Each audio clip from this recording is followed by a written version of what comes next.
Time is running out for first-time homebuyers to take advantage of an $8,000 tax credit for purchasing their first home. Call New Day Real Estate today to start receiving listings in your email that meet your particular needs. Home sellers should call New Day Real Estate because you get a video commercial of your home that can be used for advertising on BelchertownNews.com and other outlets to make your home stand out from the competition. Call New Day Real Estate today at 413-531-7129. So just so we all understand, and I'm sure this is going to be repeat for many of you. Can you hear me if I'm not using the mic? Because I wanted to point a couple things out. So the dam is up here, and access to it is along North Main Street. There's also a trail that runs up from Depot Road up to the dam. It's 20 feet high from the stream bed, so that's kind of deceptive, from below the water up to the crest. And then the main spillway is 122 feet wide.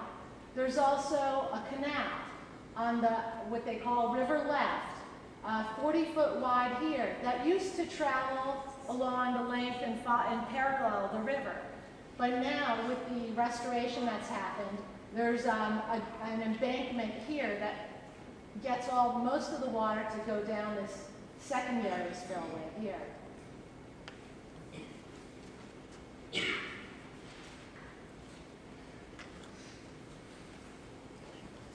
So the Upper Bondsville Dam is on the Swift River. About 5.5 miles upstream from the dam is the Quabbin Reservoir and the Windsor Dam.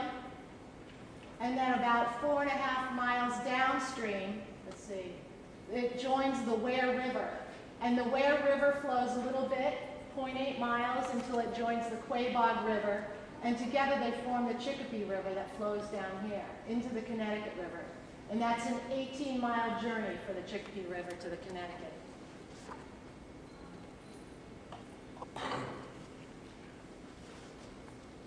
On this whole system, there are a number of dams. There's the Windsor Dam up at the Quabbin. There's the remains of an old ice dam near the fish hatchery, somewhere in there.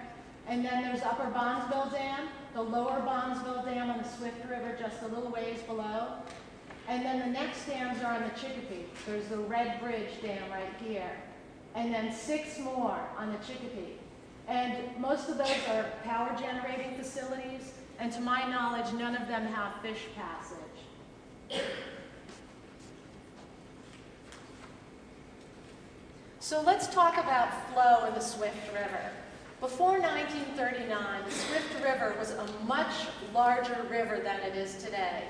It had an annual mean daily flow of 315 cubic feet per second.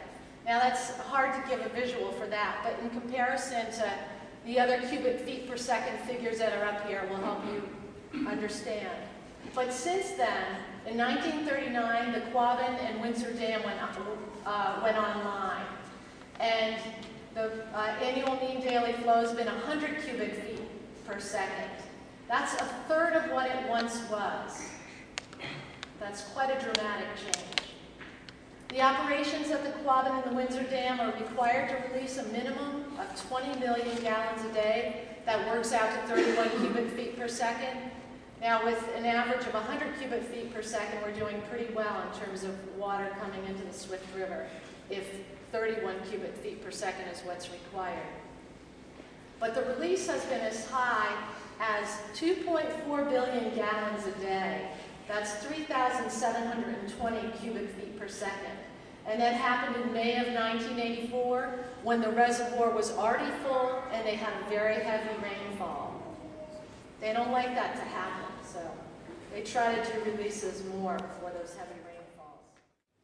So in thinking about the future, the board of the Land Trust, some of the questions they've asked, and one important one for them is, what's the potential to generate hydropower at Upper Bondsville Dam? And I don't know that we've answered it fully, but we've looked at a couple things. And I want to thank Cliff McCarthy for digging up this nugget out of the history archives. He's a Belchertown historian.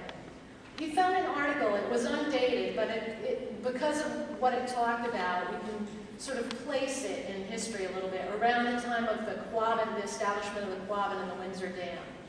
And the Boston Duck Company that Jim talked about, the first developer at that site. They took the Commonwealth to court because they were upset about the Windsor Dam and the Quabbin limiting their water supply in the Swift River. And according to this article, they were generating 5.5 million kilowatts hours annually with the waters that were running in the Swift. But with the flows diverted in the Swift, they argued that it would only get 250,000 kilowatt hours and not enough to run their mills. Now, we don't know what the outcome was of this, but my sense is that the Commonwealth prevailed because the minimums were kept to 20 million gallons a day coming out of the Quabbin, that minimum stayed. So we'll have to look deeper into the archives to find out more about that story. Fast forward into the 1970s, when we had the oil crisis. There was a group, the New England River Basins Commission in the 70s, that looked at all the dams in New England. It was a huge inventory. And they looked at all the dams that were not already generating power to understand to what extent would hydro expansion reduce dependency on oil. On the Upper Dam, they had these figures in their report where they had an average annual output of 2 million kilowatt hours and then an investment cost of $1.9 million. I'm not really sure how they came to those figures,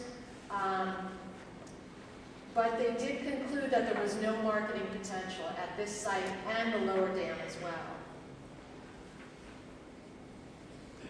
In August, this past August, Luke Wright of Ware River Power was kind enough to come out with us to look at the Upper Bondsville Dam and the Lower Bondsville Dam. The owner there was also interested in this same question, what the capacity is to generate hydropower.